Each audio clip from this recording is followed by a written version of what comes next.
Ito na po yung dalawa, oh. Nakita ninyo, oh. Kararating lang po namin at mukhang antok pa sila. Gusto pa nilang matulog, eh. Oy, wala tayong pasok.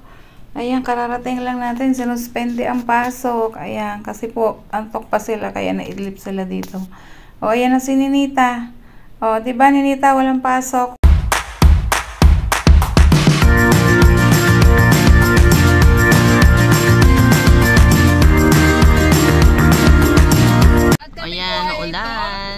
Alas 3:30 po kami gumising. Nanakbo kami sa expressway ng napakalakas na ulan.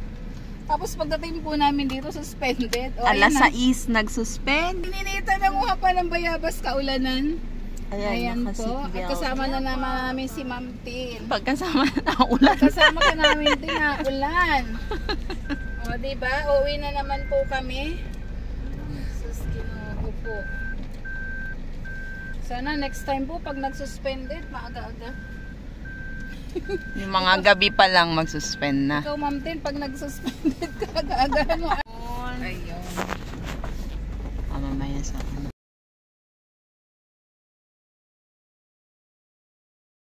Hindi pa sila nakakauwi. Hindi pala nagre-record. Antok. Ayan. Hi. Uwi na. Uwi na po kami. Ang mga maagang pumapasok. 3:30 pa po, gising na kami.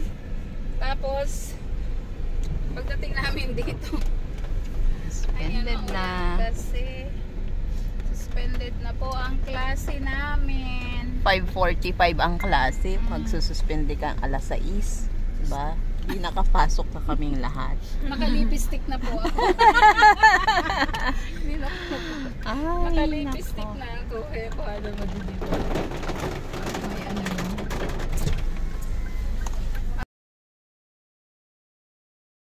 Yan po, oh, maulang araw po sa lahat. Ingat po tayong lahat. At ngayon po ay masama ang panahon, kaya uuwi na po kami.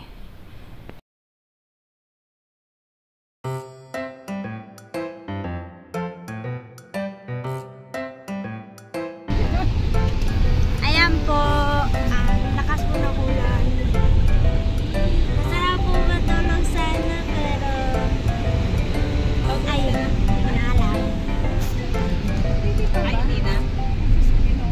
Yung ano po, yung pumasok ka tapos maulan po, tapos pag uwi mo maulan pa rin. Ang bilis po namin umuwi eh. Yan, tamang-tama Maylin, ituloy mo yung pagtulog mo sa bahay. Kasi nga kahapon, ano po sila, whole day. Kaya, ayan, bumawi ka ngayon. Ay, buti pa yung panghapon, hindi na makakapasok. Malakas po yung ulan po kasi dito, kaya ito po mga katabi ko tamo, oh. Inuloy nila yung tulog nila. Antok na antok pa talaga.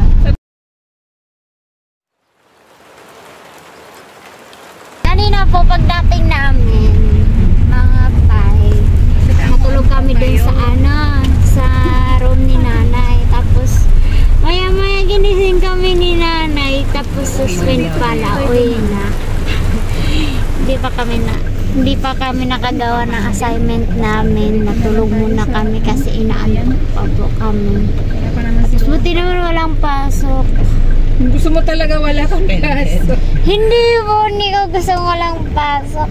Sabi nga niya kanina, baka na may pasok kami ng tanghali. Ay, belas naman eh. Gusto pa niya talagang pumasok. Kasi kahapon, maghapon po si na Maylin. Opo, makabawi din ngayon, walang pasok. Maghapon po sila gawa ng TLE nila. Pag Tuesday po sila, whole day sila sa klase. Whole day po kami pag ano.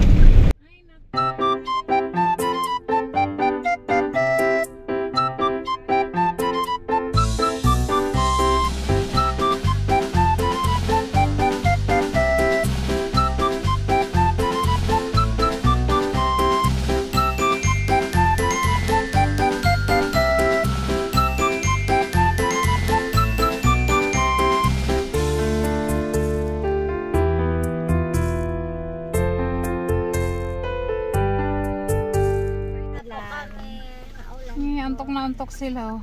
Ayan na po, oh. Ayan po si Tito Herns, oh. Nagulat sa amin. Kasi maulan. Ayan. Kakahatid lang din niya kay Sineo. Ayan o. Ayan o. Ayan o. Ayan o. Ayan o. Hindi tayo alam na uwi.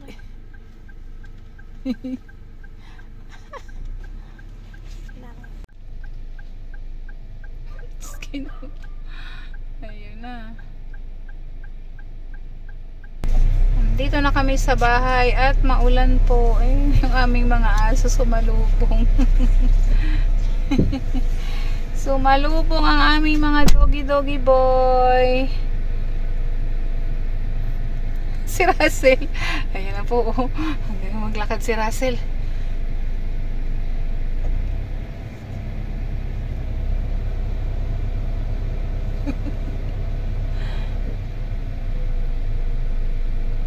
Thank you po for watching.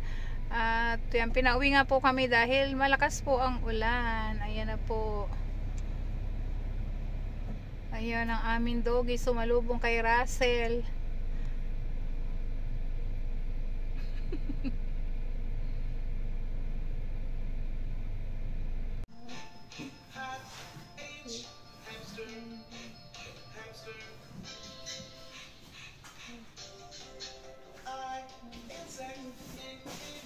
Dahil nga po walang pasok, andito naman po sila at yan ba yung assignment ninyo? Ha? Ayan, nagbigay po ng mga task po ang kanilang teachers na itutuloy ang kanilang klase pa rin. Hindi nga lang po face to face. Hindi naman po ibig sabihin nagsuspende ay wala na silang klase. So ito po ay asynchronous. So nagbigay ang teacher nila. Ito si mathematician. Wow! Anong lesson nyo na? Factoring. Ayan, factoring. Ayan po. Ayan po ang sulat ni Russell. O, malinis, diba? O, si Sinea po ay wala dito. Nasa sa school. Ito. Ayan po si Net, o.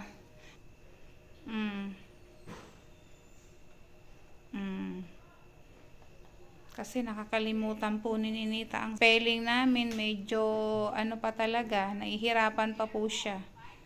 Hirap pa rin po si Ninita sa reading, kaya talagang pinagtsatsagaan po natin yan. Araw-araw siya ay magbasa.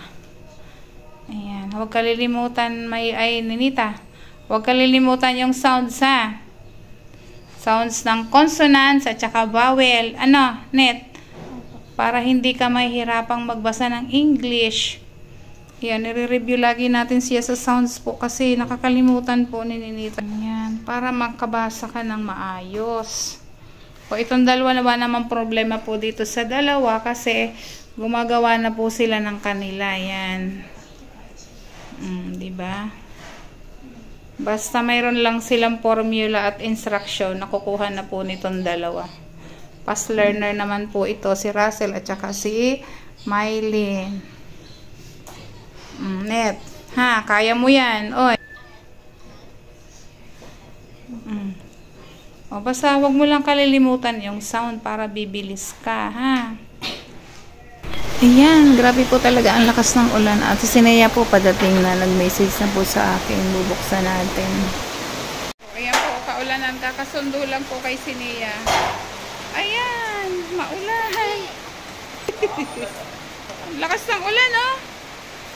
Ayan na po, 12 o'clock na po, labas na si Sinea. Di pa si Sinea, hindi sinuspende ang pasok eh. May gusto niya suspend. Hindi. Wala naman dito sa Laguna, hindi gaanong malakas. O kami, maaga kaming pinauwi eh. Diba? Maaga kaming pinauwi. Uhaw na uhaw siya. Oh. Sayang. At least naka-attend ka ng klase. O kami nga, aga-aga namin doon, tapos pinauwi kami. Diba? O sige, happy wa. O, sino pa? Mangili, tapos sila mama. Okay, PB Team Davao. Tita Carmen, shout out sa iyo. Nanay Eni. Shout out din po sa aking sponsor. At po kay Doc Lexito. Ma'am Edna Camacho. Ayan, dyan po sa USA. Ayan, ingat po tayo sa ating mga kababayang maulan. Shout out sa inyong lahat. Ingat po tayo, lalo na po sa mga motorista ngayon. Ay napakadilim po dito sa amin. At nag-asynchronous po sila kasi nga po ay tinuspende ang klase. Ayan, thank you for watching. Thank you for watching.